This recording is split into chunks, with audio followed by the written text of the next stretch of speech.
whakaaweawe ana Raven Himona I ngā ākonga o Haeata kia tū ki te whatarangi o te ao whānui. He wānanga tēnei, te nui ngō te wā mō ngā mātanga mātauranga.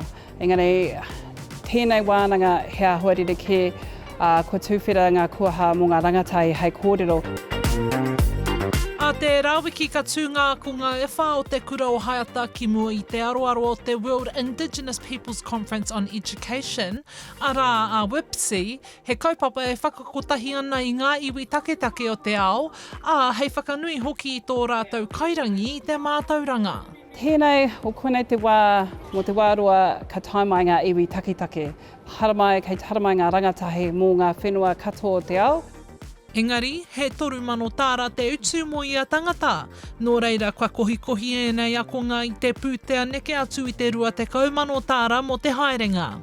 E ai ki tēnei uri o Ngāi Tahu a Nixie Te Koha, nā te kaha I whakapau ai rātou, he hua nui tēnei āheinga mātauranga. I want to see like how other iwis operate, like their tikanga. We can visit ihu mātau and get to learn how to guide us with the stars and stuff like that. Yeah, I'm really excited for the All Blacks one so I can learn about the tikanga around their haka and so I can get an insight on the game.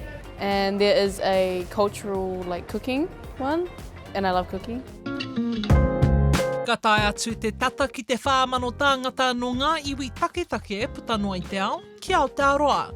Nō reira e hīkaka ana ēnei akonga ki te kite I te ahua o te ako a ētahi atu hapori I ngā mea ka tae te ahurea Māori, te tuku. My presentation is about tikanga and how majority of Aotearoa now are tickboxing with it. It's basically just explaining how I use tikanga. It's not just for te ao Māori and tikanga Māori, but it could be used in all cultures. My kōrero is about my supporters and the people that help me through playing.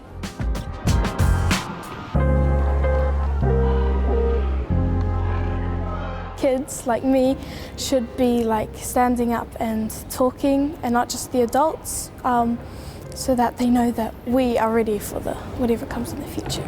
Ko te whakatauki o te kura, ko te aranoi ki te ao, nau te rā, nau te kō.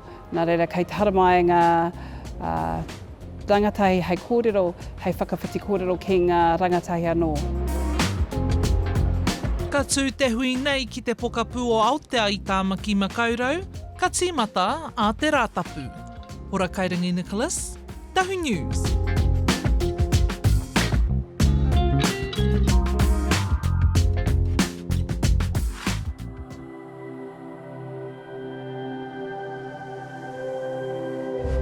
Ko te reo, te take.